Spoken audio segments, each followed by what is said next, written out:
दोस्तों नमस्कार। और आज मैं आपके प्रेजेंट इंडेफिनिट टेंस की कड़ी में आपको इंट्रोगेटिव सेंटेंस बताऊंगा। जैसे कि इसके पहले वाले वीडियो में आपने नेगेटिव देखा है और यह भी उम्मीद कर रहा हूं कि आप लोग वो दोनों वीडियो देखे होंगे और आपको टेंस समझ में आ भी रहा होगा। तो समय ज़्यादा न लेते हुए हम सीधे अपने सेंटेंस की ओर चलते हैं और आज इंट्रोगेटिव सेंटेंस पर चर्चा की जाएगी। तो चलिए देखते हैं बच्चों, हम लोग हेडिंग बनाएंगे interrogative sentence. INTROGATIV interrogative sentence. तो पहले तो आप जाने कि इंट्रोगेटिव सेंटेंस होता कितने प्रकार का है।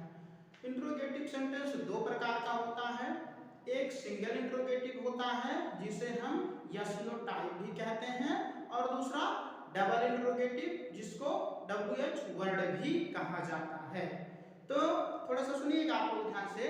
ऐसे हिंदी वाक्य जिनकी शुरुआत क्या शब्द से होती है उसको हम सिंगल इंट्रोगेटिव कहते हैं, और जिन हिंदी वाक्यों के मध्य में WH वर्ड इंट्रोगेटिव शब्द आते हैं उनको डबल इंट्रोगेटिव कहा जाता है। तो आइए पहले हम सिंगल इंट्रोगेटिव डबल इंट्रोगेटिव को जाने, फिर अनुवाद करना आपको सिखाएंगे। इंट्रोगेटिव सेंटेंस और इंट्रोगेटिव सेंटेंस बताया आपको कि दो प्रकार के होते हैं। पहला होता है single interrogative, single interrogative sentence, और दूसरा होता है बच्चों double interrogative sentence, double interrogative sentence.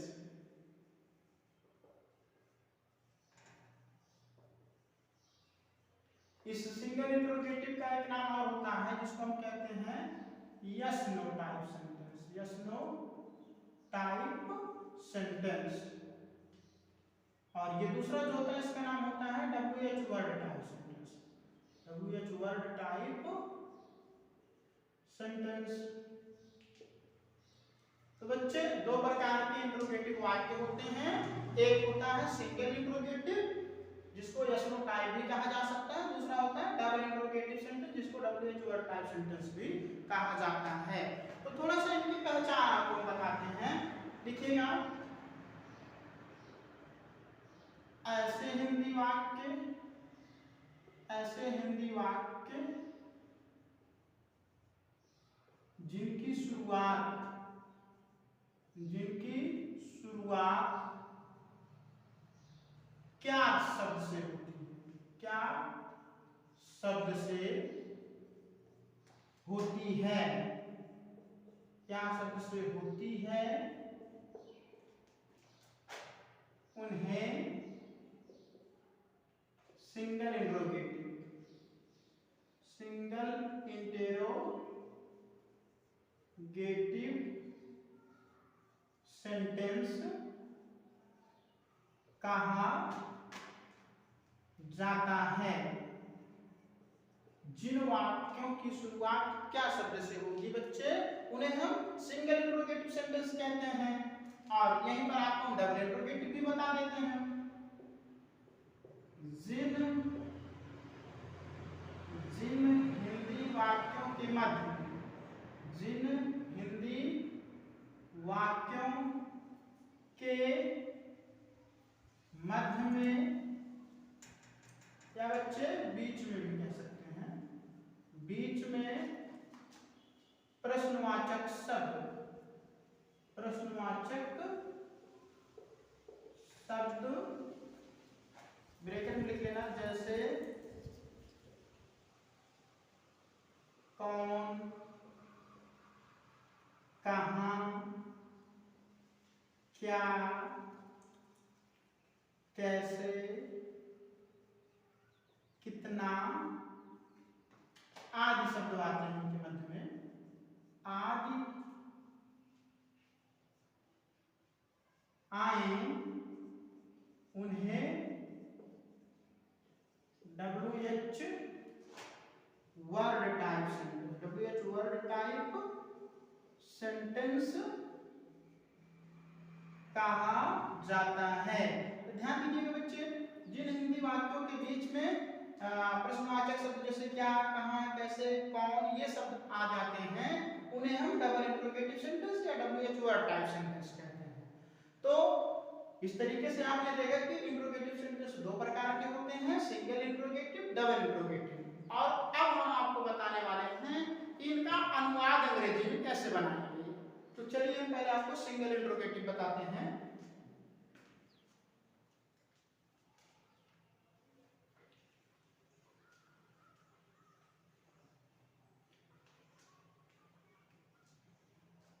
तो बच्चे आपको सिंगल इंट्रोगेटिव के बारे में जानना है।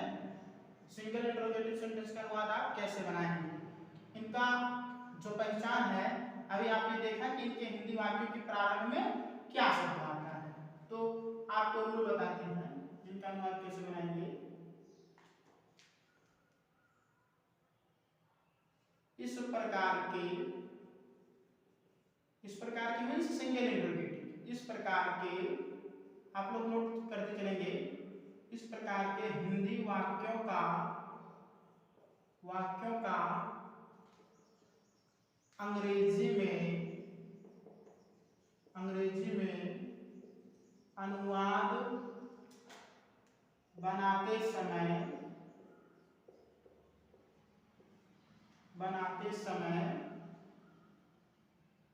सबसे पहले कर्ता के अनुसार सहायक क्रिया, जिसको आप हेल्पिंग वर्ब या ऑक्सिलरी वर्ब भी अंग्रेजी में कह सकते हैं, सहायक क्रिया डज डू का प्रयोग सबसे पहले करते हैं। सॉरी बच्चों, सबसे पहले लिखा जा चुका है, प्रयोग करते हैं। तो आप ध्यान दीजिएगा, आप हेल्पिंग वर्ब टू डज देखे ही हैं इसके नेगेटिव वाले सेंटेंस में कि डज का प्रयोग एक वचन कर्ता के साथ और डू का प्रयोग बहुवचन कर्ता के साथ होगा। तो जैसे यहाँ आपका सब्जेक्ट होगा उसी के अनुसार सबसे पहले आप डज डू को लिखेंगे, फिर सब्जेक्ट लिखेंगे, उसके जस्ट बाद वर्ब लिखेंगे, फिर ऑब्जेक्ट लिखेंगे। स्ट्रक्चर बताता हूं आपको, स्ट्रक्चर लिख लीजिएगा। स्ट्रक्चर होगा आपका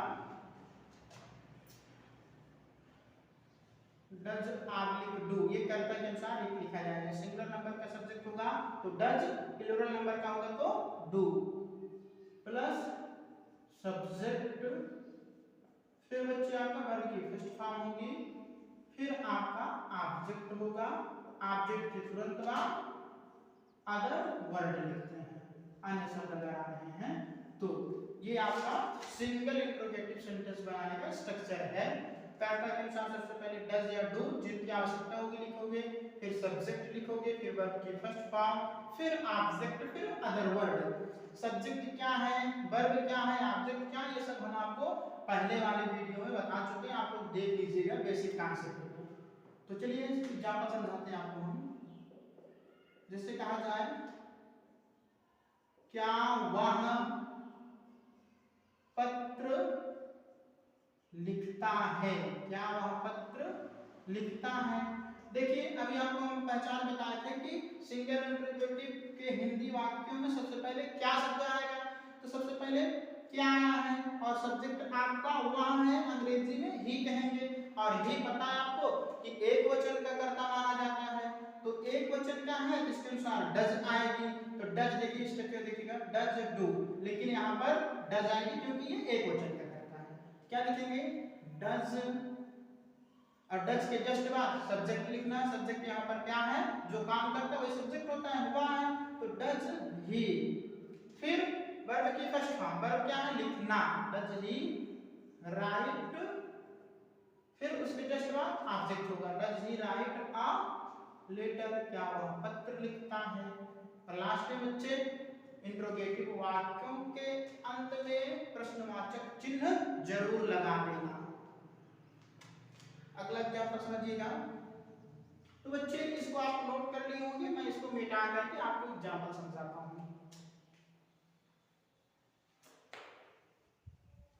स्ट्रक्चर नहीं मिटाऊंगा, अभी स्ट्रक्चर के माध्यम से आपको हम समझाएंगे, ज्यादा समझेंगे आप लोग। जैसे कहा जाए क्या गोपी मुझे पीटता है, क्या गोपी मुझे पीटता है।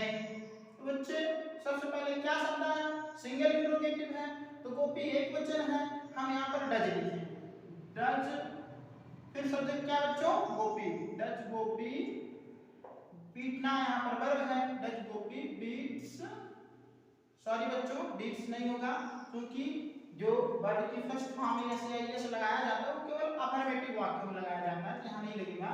डज गोपी बीट मी, क्या गोपी मुझे पीटता है। अगला एग्जांपल देखिए, क्या तुम पढ़ते हो, क्या तुम पढ़ते हो। तो यहाँ पर सब्जेक्ट क्या है, तुम, अंग्रेजी में यू कहेंगे, प्लूरल नंबर का हो गया, और प्लूरल नंबर का हो गया तो डू लगाएंगे, क्या लिखेंगे, डू, सब्जेक्ट आपका यहाँ पर तुम है, यू लिखेंगे, डू यू, फिर पढ़ना है वर्ब, डू यू रीड, ये बनेगा बच्चों।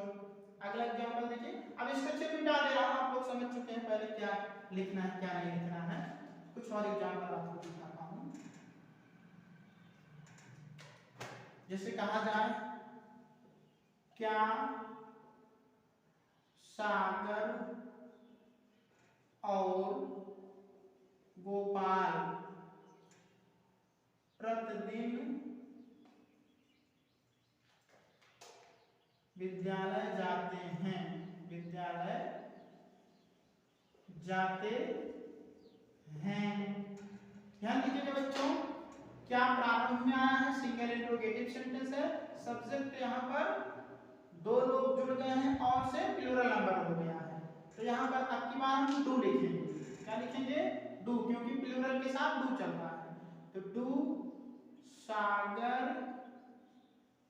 And Gopal, do Sagar and Gopal क्या करते हैं, जाते हैं, ये वर्ब है, डू सागर एंड गोपाल को विद्यालय, to school, go to school, और प्रतिदिन लास्ट में अदर वर्ड में आएगा डेली लिख देंगे,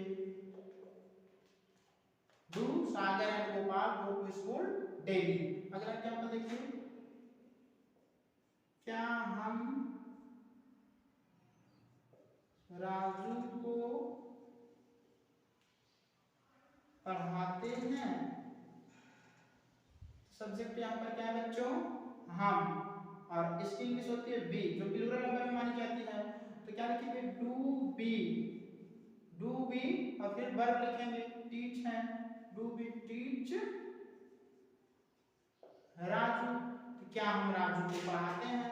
तो इस तरीके से बच्चे, मैं आशा करता हूं कि आपको सिंगल इंट्रोगेटिव की बातें समझ में आ गई होंगी, और अब मैं आपको डबल इंट्रोगेटिव पर ले चलता हूं।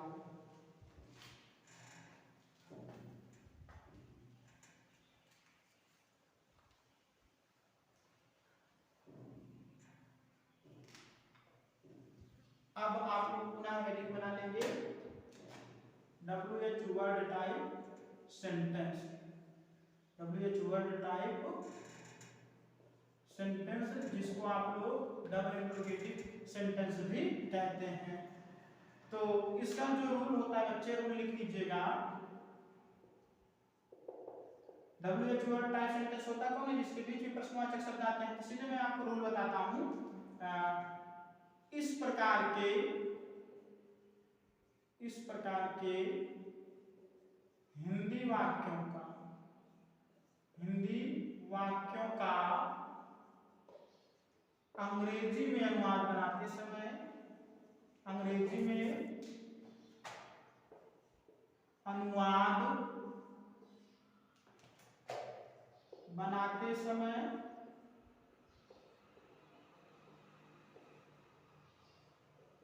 वाक्य में आए हुए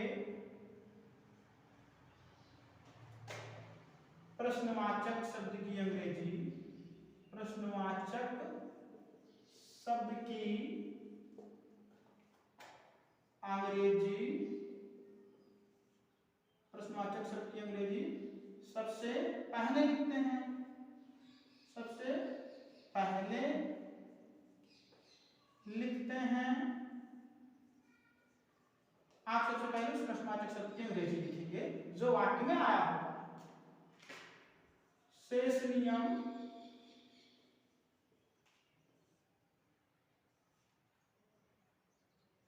यस नो टाइप सेंटेंस जैसा ही है, अर्थात जो आप अभी इसके पहले सिंगल इंट्रोगेटिव सीखे हैं सारा रूप वही लगेगा बच्चों, किंतु यहाँ पर ध्यान ये रखना है कि जो प्रश्नवाचक शब्द हिंदी वाक्य के बीच में आया होगा उसकी अंग्रेजी आप सबसे पहले लिखेंगे। स्ट्रक्चर बना लीजिए, अभी एग्जाम्पल से आपको समझाता हूँ, बहुत आसानी से समझ में आएगा। स्ट्रक्चर बनाइएगा।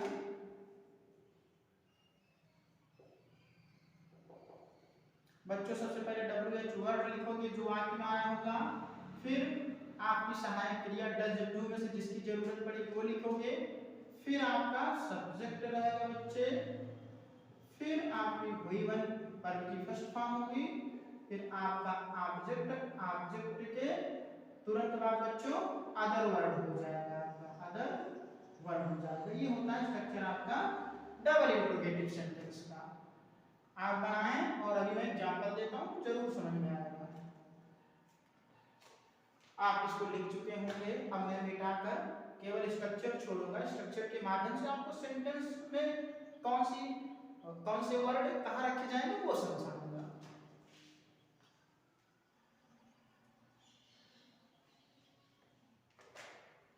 स्ट्रक्चर ऐसे पढ़ा रहने देता हूँ बच्चे, समझिए आप लोग। यहाँ लिखता हूँ एग्जाम्पल, या एक एग्जाम्पल यहाँ समझा दूँ तो जैसे कहा जाए रामू किताब क्यों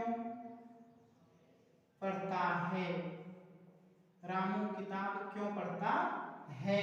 तो ध्यान दीजिए बच्चे, ये हिंदी वाक्य के मध्य में क्यों शब्द आया है, और यही पहचान आपको बताया थे कि जो वाक्य डबल इंट्रोगेटिव होगा, WH वर्ड टाइप होगा, उसके बीच में प्रश्नवाचक शब्द आते हैं, और अंग्रेजी बनाते समय सबसे पहले उसी प्रश्नवाचक शब्द की अंग्रेजी लिखते हैं। तो WH वर्ड देखिए स्ट्रक्चर में सबसे पहले WH वर्ड, फिर हेल्पिंग वर्ब डज डू, फिर सब्जेक्ट होता है।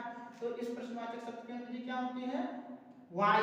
क्या लिखेंगे बच्चे, वाई, और वाई के जस्ट बाद सब्जेक्ट यहाँ पर देखेंगे रामू है, रामू एक वचन में है, और जब एक वचन में है तो डज लगेगा, वाई डज, फिर सब्जेक्ट, सब्जेक्ट रामू है, वाई डज रामू, फिर बच्चे वर्ब की फर्स्ट फॉर्म पढ़ना, यहाँ पर वर्ब है read, why does Ramu read, और क्या पढ़ता है, किताब, अ बुक। लास्ट में इंट्रोगेशन मार्क जरूर, सॉरी बच्चों प्रश्नवाचक चिन्ह जरूर लगाइएगा। अगला एग्जांपल देखिए, इधर बताता हूं, जैसे कहा जाए वह कब आती है, वह कब आती है। तो बच्चे यहाँ पर देखिए बीच में कब आया है, कब शब्द की अंग्रेजी होती है व्हेन। सबसे पहले WH वर्ड ही लिखना है, लिखिए व्हेन, और फिर हेल्पिंग वर्ब लगाइए, डज डू में से डज की आवश्यकता है क्योंकि वहां सी एक वचन, when does she come, verb की फर्स्ट फॉर्म लीजिए, व्हेन डज सी वह कम, वह कब आती है। अगला देखिए, मैं आपको क्यों डांटता हूं, मैं आपको क्यों डांटता हूं। तो सबसे पहले आपको क्यों की इंग्लिश लिखनी होगी, तो व्हाई और सब्जेक्ट में, और मैं प्लूरल नंबर में है, यहाँ पर क्या लगेगा, डू, व्हाई डू, फिर सब्जेक्ट क्या है, मैं, आई लिखिए, why do I scold, verb लिखना है, वर्ब के जस्ट बाद object you, why do I scold you. तो उम्मीद कर रहा हूं कि आपको समझ में आ रहा होगा बच्चे, बिल्कुल एकदम आसानी से आपको सिखाया जाएगा। आप ध्यान से देखेंगे, एक दो बार वीडियो को रिवाइज करके देखेंगे तो जरूर आएगा। स्ट्रक्चर मिटाता हूँ बच्चे। यहाँ पर कुछ स्पेशल बातें आपको बता देता हूँ, एक नोट पॉइंट लिख लीजिएगा।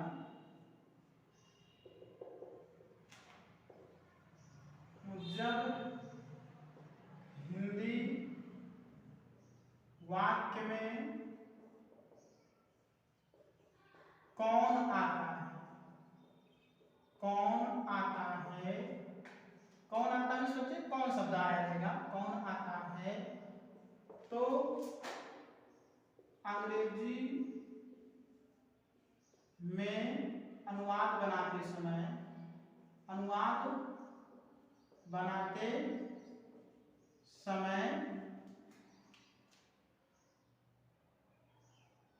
वर्ब की फर्स्ट फॉर्म यस या ईएस का प्रयोग किया जाता है, किया जाता है, और डज ऑब्लिक डू का प्रयोग नहीं करते हैं। बच्चे ध्यान रखिएगा, जब किसी भी प्रश्नवाचक वाक्य में कौन शब्द आया होगा, आप अनुवाद बनाएंगे तो वर्ब की फर्स्ट फॉर्म में यस या ईएस का प्रयोग करेंगे, क्योंकि वहां पर कौन ही सब्जेक्ट होता है। और सब्जेक्ट के जस्ट बाद हमको वर्ब की फर्स्ट फॉर्म लिखनी होती है। अगर कौन है तो वर्ब की फर्स्ट फॉर्म में यस या ईएस लगाने की आवश्यकता पड़ती है। तो अगर कौन कौन आया है तो केवल वर्ब की फर्स्ट फॉर्म का प्रयोग करेंगे। अभी आपको एग्जांपल से समझा देते हैं। यदि वाक्य निगेटिव हो गया तो वहां पर हेल्पिंग वर्ब डज या डू का प्रयोग करना होगा। अभी एग्जांपल से समझाता हूं, आपको ध्यान से देखिएगा। एग्जांपल,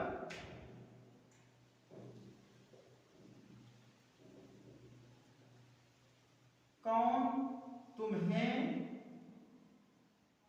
पढ़ाता है। तो बच्चे देखिए, कौन तुम्हें पढ़ाता है, तुम्हें ऑब्जेक्ट हो गया और यहाँ पर सब्जेक्ट का काम कौन ही करेगा। तो इसका हम जब अनुवाद बनाएंगे क्या लिखेंगे, हु, और यहाँ पर कौन आया है तो वर्ब की फर्स्ट फॉर्म टीच लिखना है, हु टीच। यहाँ पर बच्चे एक वचन माना जा रहा है हु को, तो टीचर लिखेंगे, हु टीचर यू, कौन तुम्हें पढ़ाता है। इसका अनुवाद बहुत सारे बच्चे जानकारी के अभाव में कर देते हैं, हु डज टीच यू, जो कि गलत माना जाता है इसका। और देखिए एग्जांपल, जैसे कहा जाए, मान लीजिए अगर बहुवचन हो गया सब्जेक्ट, कौन कौन तुम्हें पढ़ाता है, तब बच्चे अब सब्जेक्ट आपका प्लूरल नंबर हो गया है, और प्लूरल नंबर जब हो जाएगा तो वर्ब की फर्स्ट फॉर्म या से इसका प्रयोग आप नहीं करेंगे। ना कि ऐसा करिए आप दो बार हु लिख दीजिए, सेंटेंस गलत हो जाएगा। अनुवाद बनाएंगे, क्या लिखेंगे, हु टीच यू। सेंटेंस आपका क्या है, यहाँ पर सिंगुलर नंबर देखने में लग रहा है, देखने में लग रहा है ही सिंगुलर नंबर, और यहाँ पर कौन कौन मतलब बहुवचन सब्जेक्ट हो गया, इसलिए यहाँ पर वर्ब की फर्स्ट फॉर्म में ऐसे इसका प्रयोग नहीं किया जाएगा।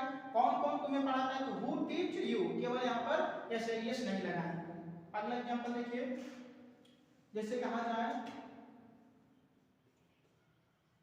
कौन स्नान करता है, तो आप अंग्रेजी में कैसे बनाएंगे, हु बाथ्स, हु बाथ्स हो जाएगा। और जैसे कहा जाए, कौन कौन स्नान करता है, कौन कौन स्नान करता है, यहां पर आप क्या लिखेंगे, हु बाथ। यहां पर देखिए जैसे ये हट जाएगा बच्चे। इस तरीके से प्लूरल होगा तो वर्ब की फर्स्ट फॉर्म लगाएंगे, अगर सिंगुलर नंबर होगा वर्ब की फर्स्ट फॉर्म में यस का प्रयोग करेंगे। मान लीजिए बच्चों यही वाक्य नेगेटिव हो गया, तब वहां पर आपको हेल्पिंग वर्ब डज या डू को लगाना पड़ेगा। उसका भी एग्जांपल समझाते हैं आपको, देखिए ध्यान से। यदि वाक्य नेगेटिव होगा तब हम वर्ब की फर्स्ट फॉर्म के साथ साथ हेल्पिंग वर्ब डज डू का प्रयोग करेंगे, जिसकी आवश्यकता होगी। एग्जांपल समझिएगा, जैसे कहा जाए, कौन विद्यालय नहीं जाता है, कौन विद्यालय नहीं जाता है, क्या लिखेंगे यहाँ पर, हु और एक वचन में है तो डज लगाइए, who does not go to school. अगर यही हम कहें कौन कौन विद्यालय नहीं जाता है, कौन कौन विद्यालय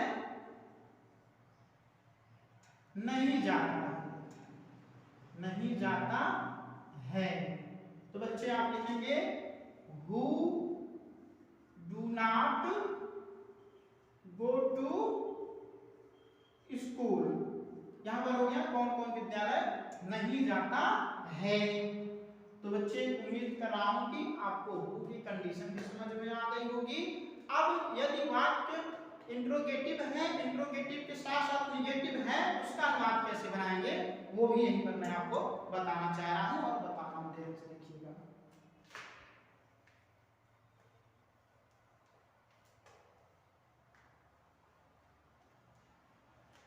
नोट पॉइंट लिख लीजिएगा। यदि इंटरोगेटिव वाक्य, सॉरी बच्चों, यदि इंटरोगेटिव वाक्य, इंटरोगेटिव सेंटेंस या वाक्य जो भी लिखना लीजिए, सेंटेंस निगेटिव है, निगेटिव है तो अनुवाद बनाते समय, अनुवाद बनाते समय सब्जेक्ट के तुरंत बाद, सब्जेक्ट के तुरंत बाद अर्थात सब्जेक्ट के जस्ट बाद लिख देना है, तुरंत बाद नॉट का प्रयोग, नॉट का प्रयोग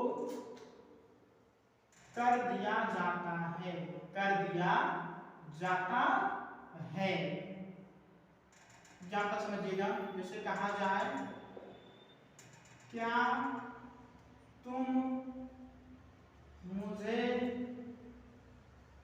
नहीं बुलाते हो, क्या तुम मुझे नहीं बुलाते हो। देखिए बच्चे, क्या तुम मुझे बुलाते हो होता, अब यहाँ पर नहीं आ गया, निगेटिव हो गया, कैसे बनाएंगे अनुवाद, डू, क्योंकि प्लूरल नंबर में है यू, डू यू, और सब्जेक्ट तुरंत बाद नॉट लगाना है, डू यू नॉट कॉल मी, या कहा जाए क्या वह खाना नहीं खाती है, क्या वह खाना नहीं खाती है। कैसे बनाएंगे, डज सी, सब्जेक्ट हो गया, सब्जेक्ट के बाद आपको नॉट लगाना है, इधर लिखा ही गया है, does she not eat food, क्या वह खाना नहीं खाती है। या और एग्जांपल देखिए, तुम किताब क्यों नहीं लाते हो, तुम किताब क्यों नहीं लाते हो। तो बच्चे यहाँ पर सबसे पहले WH वर्ड इंग्लिश लिखना है, डबल इंट्रोगेटिव निगेटिव है, तो why do you, you start हो चलता है, तो व्हाई डू यू निगेटिव है, नॉट लगाइए सब्जेक्ट तुरंत बाद, why do you not bring a book, तुम किताब क्यों नहीं लाते हो।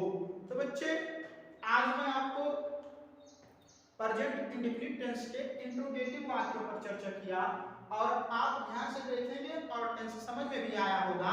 इसके नेक्स्ट वाले वीडियो में कुछ स्पेशल कंडीशन बता करके बच्चों मैं इस टेंस को समाप्त कर दूंगा, फिर आपको प्रेजेंट कंटीन्यूअस पढ़ाऊंगा। Thank you very much.